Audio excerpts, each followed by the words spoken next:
उसने कहा तुम में पहले जैसी बात नहीं। मैंने कहा अब जिंदगी में तेरा साथ नहीं। उसने पूछा अब भी हर किसी की आंखों में डूब जाते हो। मैंने कहा अब किसी की आंखों में वो बात नहीं।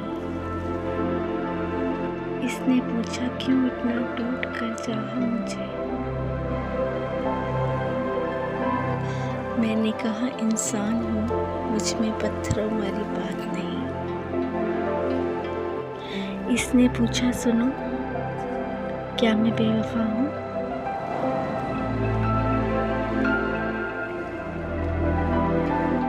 मैंने कहा अब मुझे वफा की तलाश नहीं।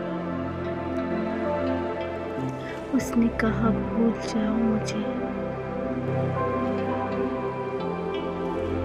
मैंने कहा तुम हकीकत हो, कोई ख्वाब